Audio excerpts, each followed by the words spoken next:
Ceremony, the New York City Department of Education's Deputy Chancellor, Philip Weinberg.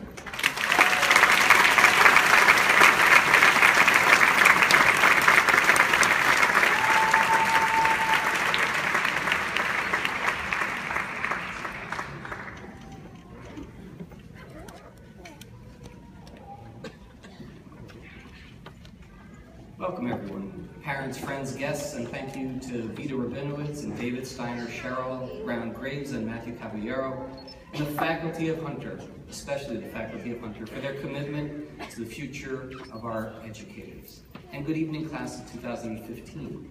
And thank you for your commitment to educating young people throughout our city. It's actually an honor to speak before the next generation of teachers, school leaders, counselors, and researchers, and to be here with you as you embark on the next stages of your career. I can say a couple of very quick things to you. First and foremost, it's truly great work that you're about to do. One of the best things about being an educator is that you get to keep learning. There's actually no other way to do the job. Every job that I've ever had, teacher, assistant principal, principal, and now deputy chancellor, has helped me learn. I've learned things from the students and the schools that I've been able to work with. And I want to tell you a few of those things that I've been so fortunate to learn over the years. My very first day in the classroom in 1983 as a student teacher in the Bronx, I was charged with teaching a lesson on Hamlet. And I remember looking around the room as I was teaching that lesson and seeing the students lean in closer and closer and thinking to myself, wow, this isn't that bad. It's not that hard.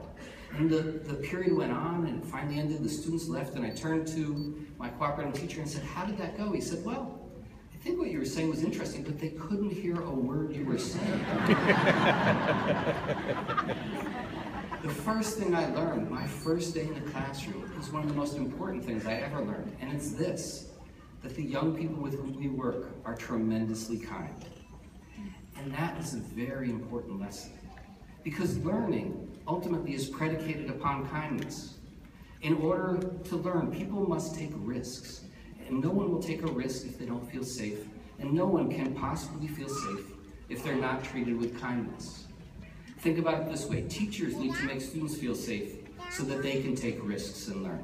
Principals need to make teachers feel safe so that they can take risks and learn. And central administration needs to make principals feel safe so that schools can take risks and learn. I was lucky to learn that students were kind, but that doesn't mean that students always do exactly what you want them to do. One day early on in my teaching career at telecommunications, my parents came to visit me, came to watch me teach. And I had prepped the class before they got there, and I said, listen, my mom and dad didn't want me to be a teacher. They wanted me to go to law school. I need you guys to behave today. I'm not kidding. If you don't behave today, I'm not going to get to do this very much longer. So my mom and dad came to Brooklyn. They watched me teach. The lesson went pretty well. As the class was filing out of the room, I was walking over to the back of the room where my mom and dad were sitting, and one young woman, Karen, lingered at the door. She stopped there, stood, turned around, looked directly at my mom and said, he should have been a lawyer. Karen actually went on to be a lawyer, and I'm glad that I didn't. Staying in education was one of the best decisions I ever made. That day I learned that students often have a biting sense of humor. They listen tremendously carefully. They can be sharks, they can be like sharks to blood if they sense any vulnerability. And most of all, they are brutally honest. It was a good lesson about honesty and brutal honesty, because being an educator takes a great deal of courage. You have to have the courage to appraise your own work honestly. That's an essential part of your learning. That came in handy for me as I was trying to teach one of my favorite novels of all time, Song of Solomon. It's a confusing novel. It's not linear. It's not told in a linear fashion, and my students were struggling to learn it. I met their struggle by trying to tell them more and more about why I thought the book was such a great book. That didn't work. I was working with a colleague named Frank Poye, a really fine history teacher, who finally got me to see that I needed to give up control of the information and let students start to learn the book themselves. So we developed a way for the kids to start to piece together the novel in their own way. I learned very important things doing this. I learned that I needed to listen, not talk. if kids were going to learn. I learned the power of collaboration as we open our doors as educators to one another, as we share with and steal from each other, as we learn with and from each other. The collaboration benefits everyone, our students most especially. And I learned the most simple and most important lesson about being part of a staff, that working with colleagues simply made me a better teacher. And it's impossible for me to overestimate how much I learned from working with colleagues over the years. As a principal, I used to say probably far too often that the Three Jolly Pigeons was the most important room in our school. Now, probably you can guess that the DOE has not named any single room the Three Jolly Pigeons in any of our schools. This was a bar that we used to go to after schools on Friday. It was a place where we could go and we could talk, and where I had the opportunity to do the most important thing available to me. I had the opportunity to listen. Because if you listen to your colleagues, if you listen, people will think in front of you, and you'll benefit from their good ideas, and you will get to know them better. People trust you as you listen to them, even when you disagree. You trust people as you listen to them, even as you disagree.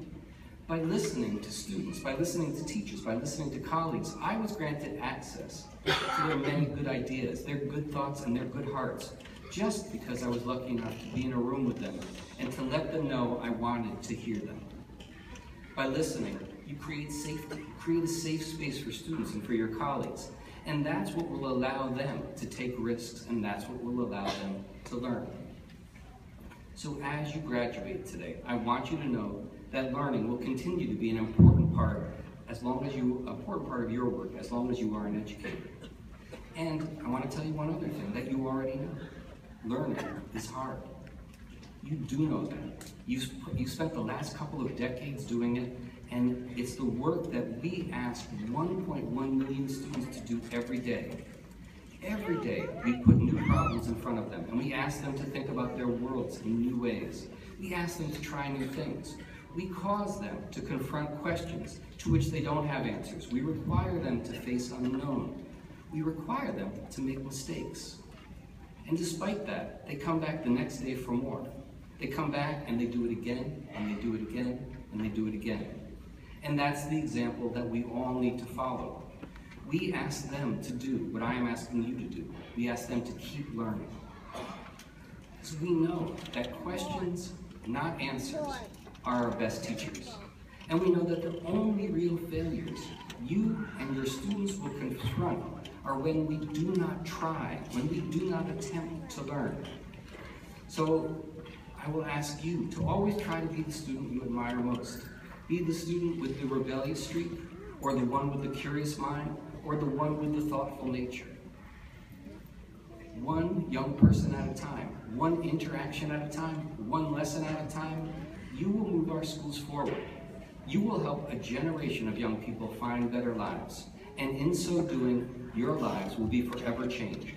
You will keep learning. Learning is risky, learning is exhausting, but it is the only way we can get better at these jobs. And since you've chosen the most important work that exists, I know you are ready to take that challenge. Congratulations, it's a joy to share with you.